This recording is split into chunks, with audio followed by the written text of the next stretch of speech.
Hola, en este vídeo vamos a hablar del movimiento armónico simple, abreviado como MAS. Este movimiento es un movimiento periódico de vaivén respecto a una posición de equilibrio.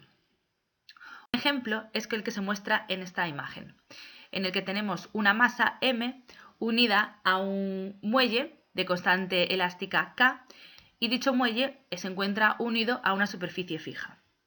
Ahora vamos a estudiar los elementos característicos del movimiento armónico simple.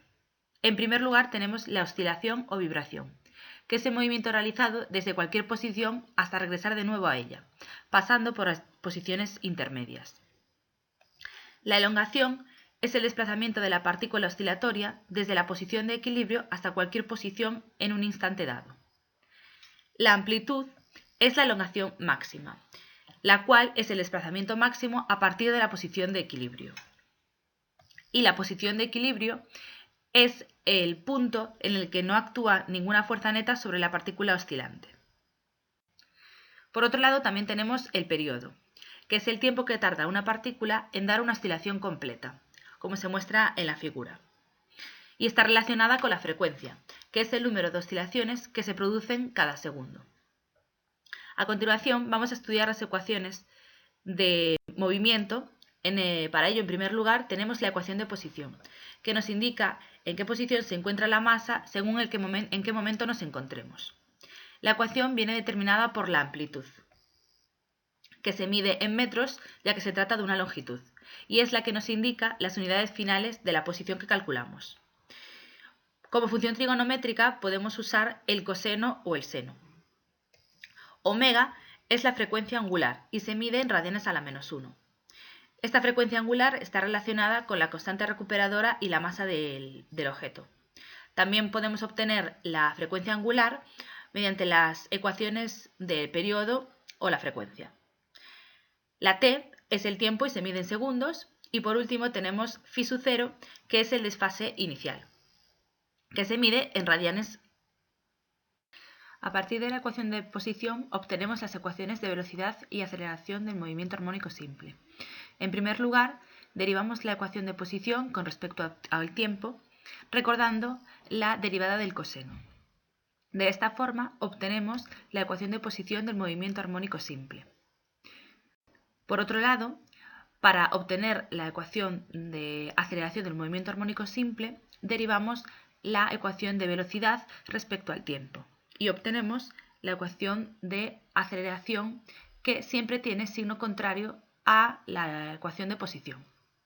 Por último, vamos a realizar un ejercicio práctico para trabajar los conocimientos que hemos explicado en las diapositivas anteriores. El ejercicio dice que un móvil escribe un movimiento armónico simple con una amplitud de 5 centímetros y un periodo de 1,25 segundos.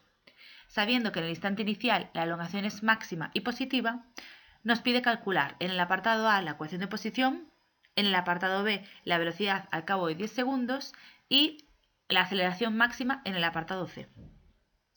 Para llevar a cabo el apartado A, en primer lugar, debemos calcular la frecuencia angular. Y lo hacemos por la fórmula que relaciona la frecuencia angular con el periodo. Sustituimos y obtenemos un valor de frecuencia angular de 1,6 pi radianes segundos.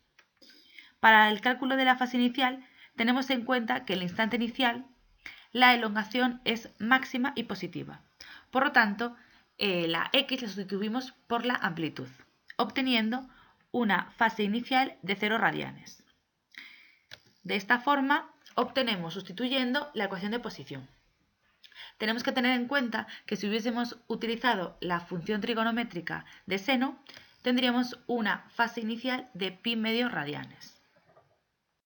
Para el apartado B nos pide la velocidad al cabo de 10 segundos. Por lo tanto, en primer lugar debemos derivar para obtener la ecuación de velocidad. Derivamos la ecuación de posición respecto al tiempo y obtenemos la ecuación de velocidad. Por último, solo queda sustituir los datos que nos da el enunciado para obtener una velocidad, en este caso negativa, de 0,19 metros segundos. Por último, para el apartado C, nos pide la aceleración máxima, por lo tanto, en primer lugar, debemos obtener la ecuación de aceleración derivando la velocidad respecto al tiempo. De esta forma, obtenemos la ecuación de aceleración. Para que la aceleración sea máxima, el coseno de omega t más la fase inicial debe ser igual a 1. De esta forma obtenemos que la aceleración es menos a por omega al cuadrado y sustituyendo obtenemos un valor de menos 1,26 metros segundo al cuadrado. Con esto damos por finalizada la explicación del movimiento armónico simple.